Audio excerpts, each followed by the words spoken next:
great reset of all our economies, of all our societies, and of all our personal liberties. And remember, this isn't me putting forward this crazy conspiracy theory.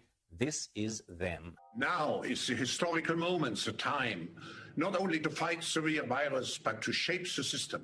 We have a unique but rapidly shrinking window of opportunity to learn lessons and reset ourselves on a more sustainable path. History would look at this crisis as the great opportunity for reset. The Great Reset is a welcome recognition that this human tragedy must be a wake-up call. It is imperative that we reimagine, rebuild, redesign, reinvigorate, and rebalance our world. This pandemic has provided an opportunity for a reset. Reimagine, rebuild, redesign. Indeed, the so-called experts at the World Economic Forum in 2016 fantasized about what 2030 will look like and came up with what they described as utopia. And I quote, "Welcome to 2030. I own nothing. I have no privacy. And life has never been better," the World Economic Forum's experts predicted. But how do the World Economic Forum and the United Nations intend to bring about this utopia of theirs, this great reset they keep promising us? Well, they need national and state governments and other bodies to play along. And one of the key tools they are using is a three-word slogan: build back better. An ambitious and responsible vision of how to build Canada back better. And now is the time for all of us to begin to build back better. Building back better has also been Joe Biden's campaign slogan, as explained here by Elizabeth Warren. Build it back better. We're going to take an economy that had a lot of problems and we're going to make this economy work better going forward. And spot the pattern, because Build Back Better was also the slogan that the Green socialist Jacinda Ardern won her recent New Zealand election with. And over the next 3 years, there is much work to do. We will build back better from the COVID crisis.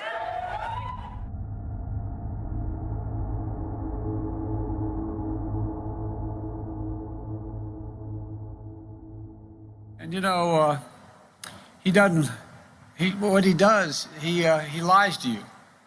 He lies to you about exactly what's happened. Does he lie to you when, like this president did to your husband, that all the workers at the GM plant at Lordstown were going to be in good shape? Remember what he said?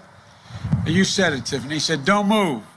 Don't sell your house because no Ohio factory will shut down in Donald Trump's America. He doesn't pay his fair share. Don't worry about that. He doesn't pay his fair share in taxes. He says that makes him smart. What does that do? What does that make you? Our movement is about replacing a failed and corrupt political establishment with a new government controlled by you, the American people. The Washington establishment and the financial and media corporations that fund it exist for only one reason: to protect and enrich itself. The establishment has trillions of dollars at stake in this election. For those who control the levers of power in Washington and for the global special interest, they partner with these people that don't have your good in mind. Our campaign represents a true existential threat like they haven't seen before. This is not simply another 4-year election. This is a crossroads in the history of our civilization that will determine whether or not we, the people, reclaim control over our government. The political establishment that is trying to stop us is the same group responsible for our disastrous trade deals, massive illegal immigration, and economic and foreign policies that have bled our country dry. The political establishment has brought about the destruction of our factories and our jobs as they flee to Mexico, China, and other countries all around the world.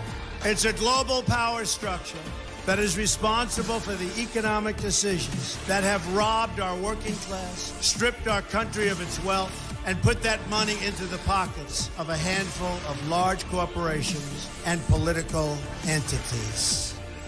This is a struggle for the survival of our nation. And this will be our last chance to save it. This election will determine whether we're a free nation or whether we have only the illusion of democracy, but are in fact controlled by a small handful of global special interests rigging the system, and our system is rigged. This is reality.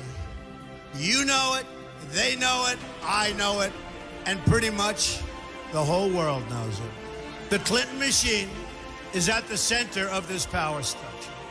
We've seen this firsthand in the WikiLeaks documents, in which Hillary Clinton meets in secret with international banks to plot the destruction of U.S. sovereignty in order to enrich these global financial powers, her special interest friends, and her donors. Honestly, she should be locked up. The most powerful weapon deployed by the Clintons is the corporate media, the press. Let's be clear on one thing. The corporate media in our country is no longer involved in journalism. They're a political special interest, no different than any lobbyist or other financial entity with a total political agenda, and the agenda is not for you, it's for themselves. Anyone who challenges their control is deemed a sexist, a racist, a xenophobe. They will lie, and then again, they will do worse than that. They will do whatever is necessary. The Clintons are criminals, remember that. This is well documented, and the establishment that protects them has engaged in a massive cover-up of widespread criminal activity at the State Department and the Clinton Foundation in order to keep the Clintons in power. They knew they would throw every lie they could at me and my family and my loved ones. They knew they would stop at nothing to try to stop me. Nevertheless, I take all of these slings and arrows gladly for you. I take them for our movement so that we can have our country back. I knew this day would arrive. It's only a question of when. And I knew the American people would rise above it and vote for the future they deserve. The only thing that can stop this corrupt machine is you. The only force strong enough to save our country is us. The only people brave enough to vote out this corrupt establishment is you, the American people. Our great civilization has come upon a moment of reckoning. I didn't need to do this, folks, believe me. I built a great company, and I had a wonderful life. I could have enjoyed the fruits and benefit of years of successful business deals and businesses for myself and my family, instead of going through this absolute horror show of lies, deceptions, malicious attacks. Who would have thought? I'm doing it because this country has given me so much, and I feel so strongly that it's my turn to give back to the country that I love. I'm doing this for the people and for the movement, and we will take back this country for you, and we will make America great again.